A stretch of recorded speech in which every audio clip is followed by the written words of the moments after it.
y el juicio por la masacre de Margarita Belén, ocurrida en diciembre de 1976, con el resultado de 22 muertes por fusilamiento. Hoy se juzga a algunos de los ejecutores de la masacre de Margarita Belén fue un hecho planificado, direccionado, un operativo conjunto del ejército de la policía con complicidad de autoridades civiles y de la justicia federal. Margarita Belén fue uno de los peores crímenes que han cometido. Yo creo que fue muy bien organizado porque acá en la masacre de Margarita Belén asesinaron y desaparecieron a los mejores dirigentes del nordeste argentino.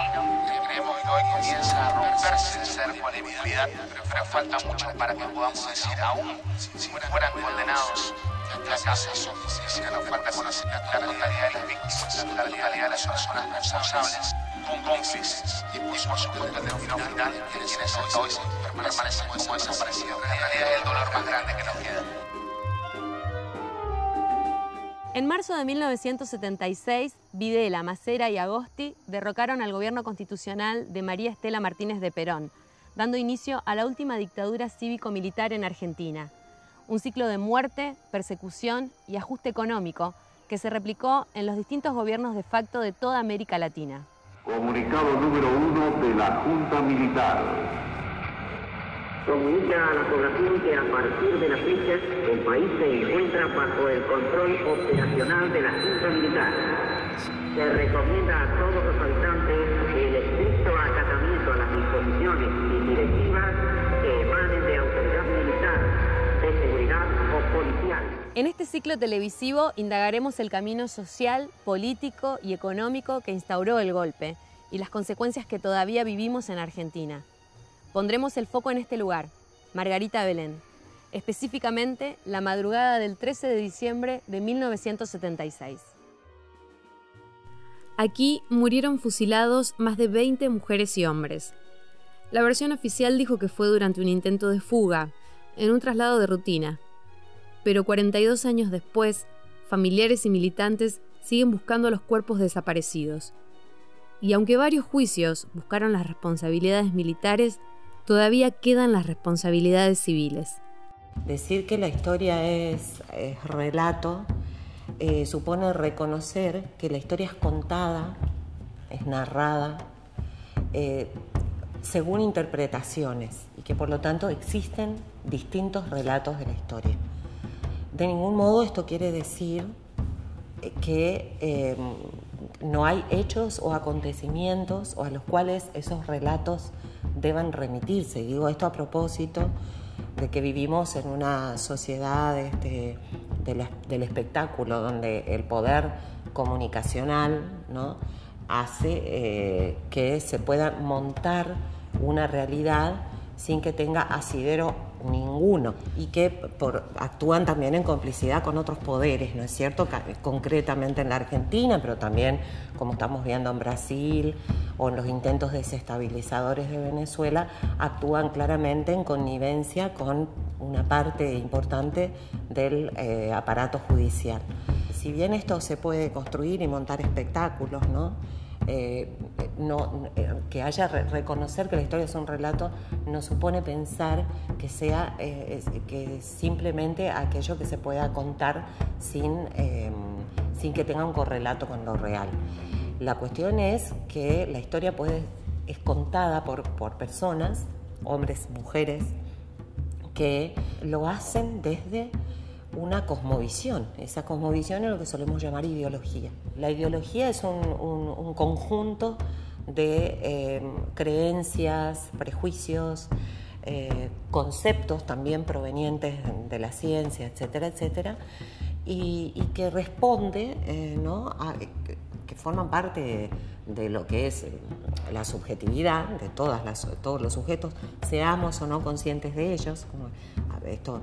Con esto quiero decir, hay gente que dice no tengo ideología. Bueno, eso es mentira, todos tenemos y adherimos a alguna ideología, pero esa ideología está conformada por todo y es eso, y opera como una suerte de anteojos a través de los cuales miramos lo real.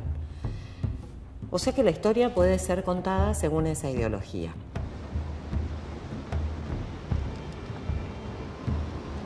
They allow you to see the real message beneath all the propaganda publicity, glitz, posters, and so on. We live, so we are told, in a post-ideological society. We are interpellated, that is to say, addressed by social authority. La historia oficial siempre ha sido contada por los grupos de poder en función de intereses. Esos intereses son económicos, son políticos y son también morales, éticos. Esto es lo que hizo la dictadura, ¿no? No solo produjo un hecho, ¿no? Un hecho digamos que se desplegó en la forma del terrorismo de Estado, de la represión en todos los aspectos de la vida cotidiana, de la negación más absoluta de los derechos humanos, y me refiero a todos los derechos humanos, no solo el derecho a la expresión y a la libertad. Antes del 24 de marzo de 1976, el desencuentro y los intereses de sector fomentaban el desorden y la anarquía. Usted lo vivió. Recuerde y compare. Fue un proyecto que se produjo y se desplegó en todos los ámbitos de la vida institucional, política y cotidiana. Para tener una mirada crítica sobre nuestra actualidad, debemos repensar la historia. Así como la identidad individual se construye a partir de los relatos familiares, la identidad colectiva se teje con los relatos sobre el pasado. Más que una historia, hay varias, múltiples, que no conviven armónicamente entre sí, sino que están en constante lucha, 42 años después.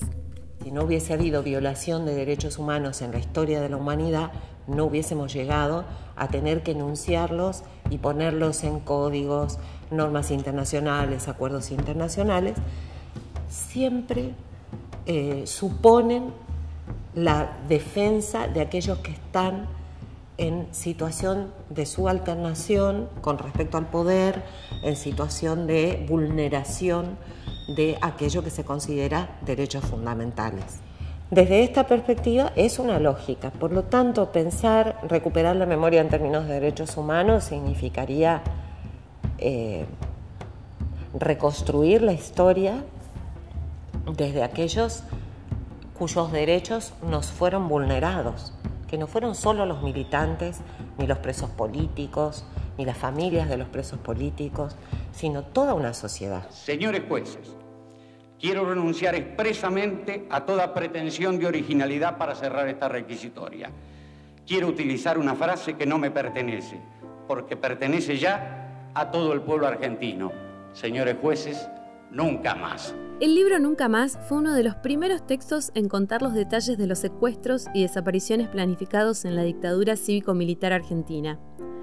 Se editó por primera vez en 1984, adaptando un informe elaborado por la Comisión Nacional sobre la Desaparición de Personas, creada por el presidente democrático Raúl Alfonsín. Expone los relatos que se animaron a denunciar el modus operandi de los centros clandestinos de detención y desaparición que el gobierno militar ocultó. Relatos que se contrapusieron a la injusticia y a la barbarie, ese discurso oficial de una nación que supuestamente respetaba los derechos humanos. Un relato fundamental para construir la memoria, la verdad y la justicia.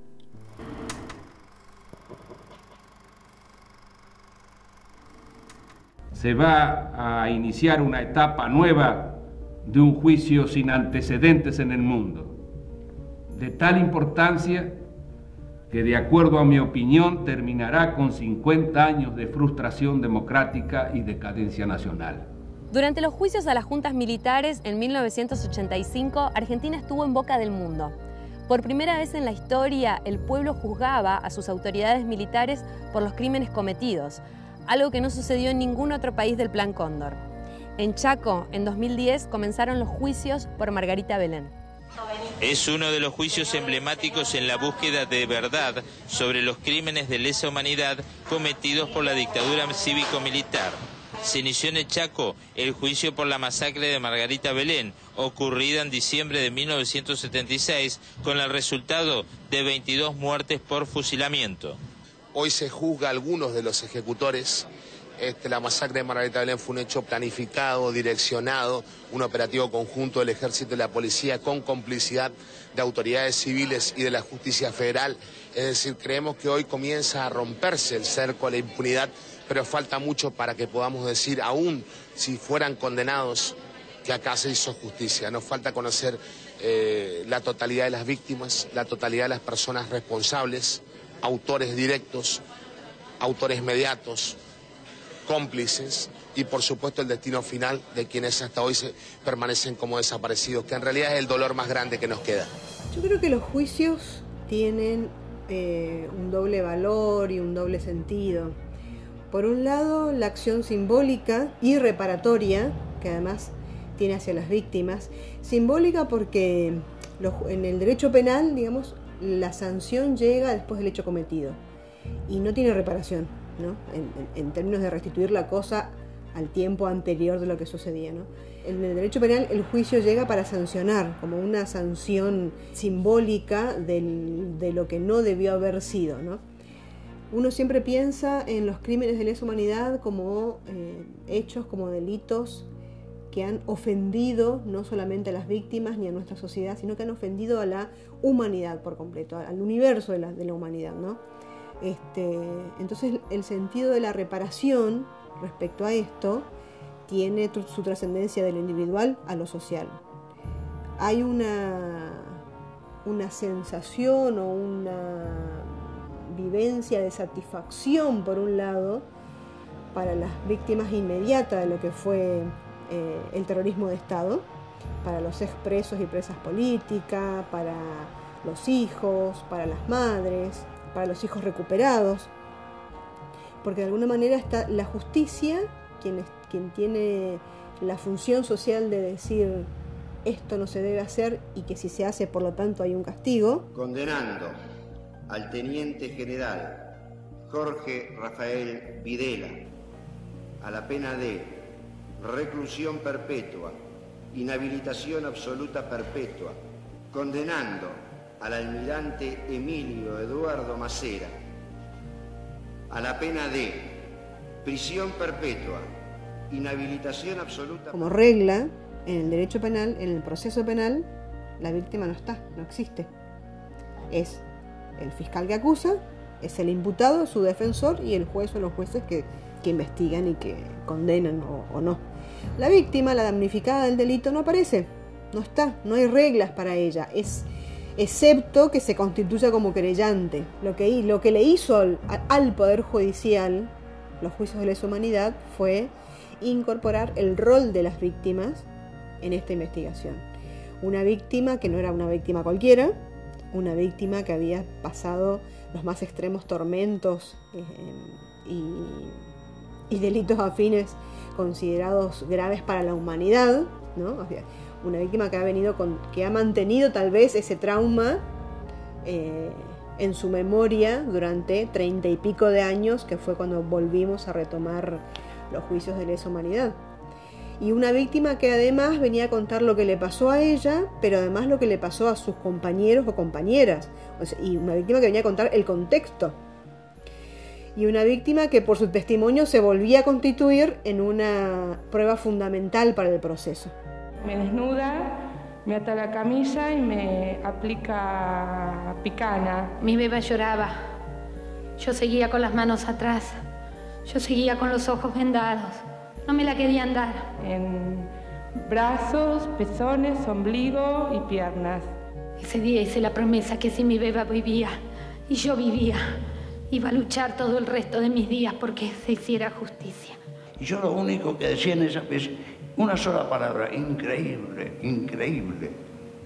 Y lo sigo diciendo, increíble que esas cosas hayan sucedido en mi patria. Señores jueces. Que los ex detenidos, desaparecidos, puedan relatar sus detenciones, sus torturas, sus privaciones, a quienes vieron, cuándo los vieron, en qué condiciones los vieron y además qué le pasó. Y además reconocer la posibilidad de poder reconocer a los imputados o a las personas o a los autores o partícipes de las fuerzas que han participado en esos hechos y que hoy por hoy podían o podrían identificarlos de alguna manera. Y una víctima que viene a contar todo esto con ojos vendados, digamos así. Porque esencialmente los detenidos desaparecidos desde su detención tienen que reconstruir todo esto a partir de la condición física en que estaban, y una de ellas era el tabicamiento. Entonces eso también se le hace difícil poder decir, sí, lo vi a fulano de tal, al policía, al comisario, al jefe del ejército, y que lo va reconstruyendo a medias y que lo fue reconstruyendo con posterioridad. Entonces esa víctima era esencial en este proceso.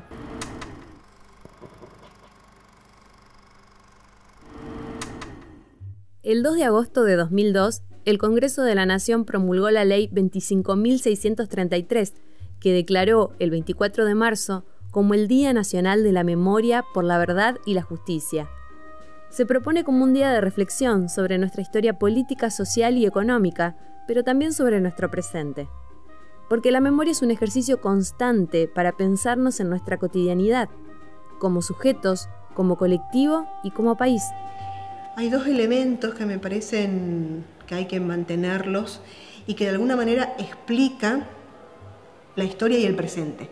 Cuando nosotros decimos memoria, verdad y justicia en relación a los derechos humanos, en relación, por ejemplo, a los delitos de lesa humanidad, no pensamos únicamente las desapariciones, las torturas, las persecuciones políticas como hechos sucedidos estancos en un tiempo determinado y en un espacio determinado, sino que también lo analizamos, lo estudiamos, lo juzgamos, descubrimos la realidad de los hechos a través de una secuencia histórica que no ha desaparecido en la actualidad.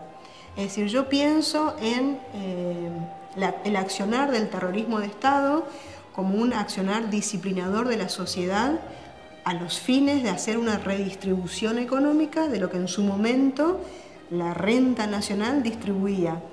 Las formas y las prácticas de disciplinamiento de la sociedad en su momento fue la desaparición, la tortura, la persecución política. Hoy asumen otras formas, otras características del disciplinamiento. Tal vez es más sutil, están presentes más que nada los medios de comunicación, está presente más que nada una forma de cultura del conformismo, del consumismo, del individualismo, hoy tan en boga la meritocracia. La falacia de la meritocracia, que el que es pobre porque se lo merece. Por lo tanto, el que es rico también es rico porque se lo merece. Pregunta que le hago a los meritocráticos. ¿Qué mierda hizo el que nació en una situación desfavorable para merecer estar ahí? Y aparte de haber nacido en una situación, digamos, desfavorable, ya condiciona estructuralmente las posibilidades que hay de salir de ahí. Y dicho al revés, el rico, ¿qué mérito hizo individualmente para tener lo que tiene? Ser hijo de alguien. ¿Vos qué hiciste? Heredar. ¿Y cuál es el mérito en la herencia? O sea, el argumento de la meritocracia no tiene sentido. ¿No? Me parece que son formas de disciplinamiento con un fin o con un trasfondo también económico. Yo lo miro de esa manera. Tener presente los conceptos de memoria, verdad y justicia es poder leer la historia, no solamente en términos cronológicos, sino también en términos ideológicos, ¿no? En claves política e ideológica, para entender, conocer, acercarnos a una lectura posible de nuestro presente, más cuando nuestro presente es angustiante, es de exclusión, es de eliminación, es de eliminación de la opinión contraria, es de la eliminación de aquel que no tiene trabajo, la eliminación en términos de que esta cultura que nos dice hoy el que no tiene trabajo es porque no se esmeró, cuando en realidad hay una estructura social que te marca las posibilidades, una estructura económica, una forma de producción que te marca las posibilidades de entrar o no en un sistema económico. En el segundo trimestre de 2018, el desempleo en Argentina llegó a 9,6%, frente a 7,8% del cierre de 2017. Pablo, un técnico electrónico de 63 años, fue despedido en marzo de su trabajo como encargado de un autolavado. Es Uber o robar. No voy a robar, pero no puedo quedarme quieto. Tengo unos ahorritos, no me los quiero comer, por eso estoy luchando. Estoy luchando. Según el Centro de Economía Política Argentina, en septiembre hubo 8.500 despidos y suspensiones. Se suman a otros 32.100 despidos entre enero y agosto. Con una depreciación del peso argentino de 50% desde enero y una inflación que superará 40% en 2018, se prevé que la economía caerá 2,6% en el año. Según la consultora internacional Willis Towers Watson, 56% de 454 empresas consultadas prevé despedir empleados antes de fin de año. Y qué difícil es quebrar esa discursividad que fue tan efectiva de la dictadura y que tiene sus continuidades hoy, y comparto totalmente lo que decís, que nos ha puesto en el lugar de competidores, en el lugar de enemigos, en el lugar siempre de tener que matar al otro. Yo no creo que sea solo una muerte simbólica, hay una planificación, una decisión de exterminio, de eliminación del otro que me molesta y que si no lo extermino va a reclamar su derecho al trabajo, a ser incluido en el sistema económico, su derecho a educarse. Esto es parte de la historia de la humanidad, ¿no?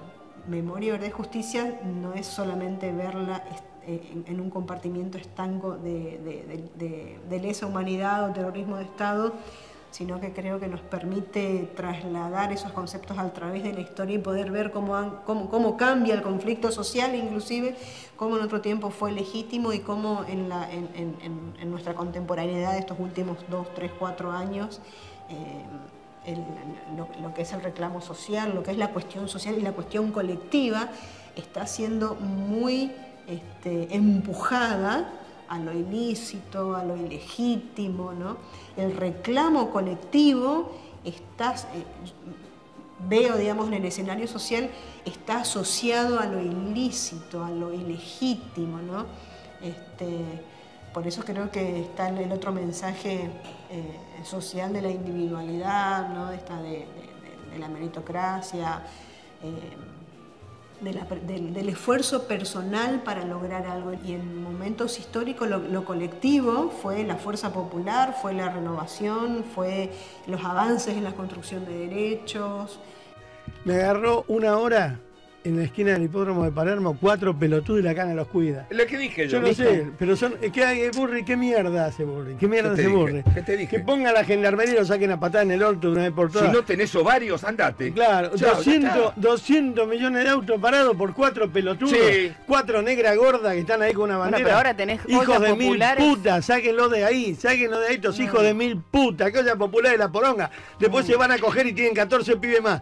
¿Qué ollas populares? Hay que mandarlos a laburar, a plantar cebollín. Estos hijos de 1000 putas. Poder mirar críticamente qué está aconteciendo a nivel social y no solo a nivel de poder económico y político, sino también poder ver esto y ver cómo se hace para recuperar lo mejor que tenemos como sociedad y como organizaciones y poder elevar más alto algunos valores que otros, ¿no? Porque si todos nos escudamos en aquello que nos puede pasar, o si en la historia de la humanidad todos se hubiesen escudado en lo que nos hubiese podido pasar, les hubiese podido pasar, no hubiésemos tenido ni Gandhi, ni Che Guevara, ni Fidel Castro, ni Jesucristo, ni todos aquellos sujetos que actuaron, ni 30.000 compañeros desaparecidos.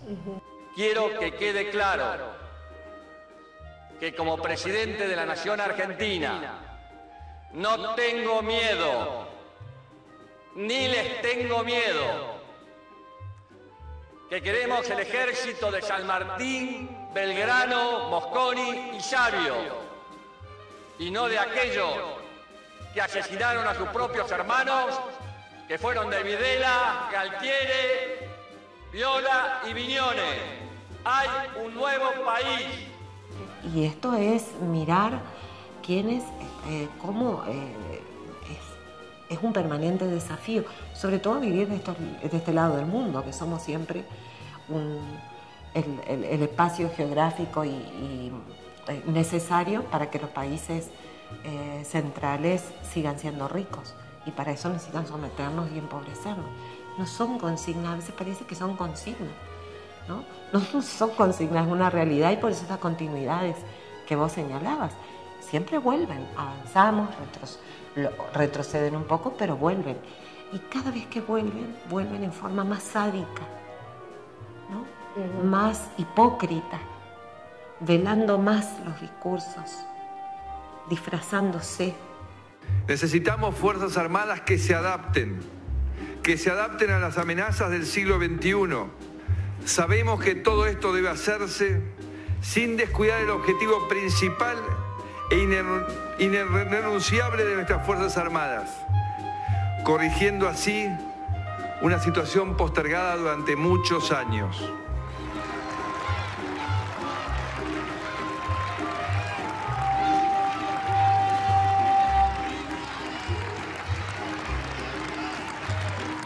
Esta nueva licencia para matar que plantea el gobierno de Mauricio Macri a partir de lo que ha marcado la propia ministra de Seguridad, Patricia Bullrich, que lo que se conoce aquí en Argentina como la doctrina Chocobar, el hecho de que los efectivos de seguridad pueden usar el arma, pueden disparar hasta por la espalda ante cualquier duda en una situación de sospecha, en lo que se denomina el gatillo fácil, y que ha marcado una situación compleja y difícil de muertes que no han sido justificadas debidamente por los efectivos de seguridad, pero que ahora reciben el amparo de lo que es esta política de derecha, de alguna forma también como parte de estigmatizar la protesta social. Una situación compleja que marca en un camino que tuvo 30.000 desaparecidos durante la dictadura cívico-militar. La masacre de Margarita Belén marcó a la sociedad de los 70s, aunque no fue un crimen aislado en el contexto represivo del país. Sus consecuencias sociales, políticas y económicas continúan. Nos han quitado lo más preciado que puede tener una madre, o su hijo. Angustia porque no sabemos si están enfermos, si tienen frío, si tienen hambre, no sabemos nada. Y desesperación, Señor, porque ya no sabemos a quién recurrir.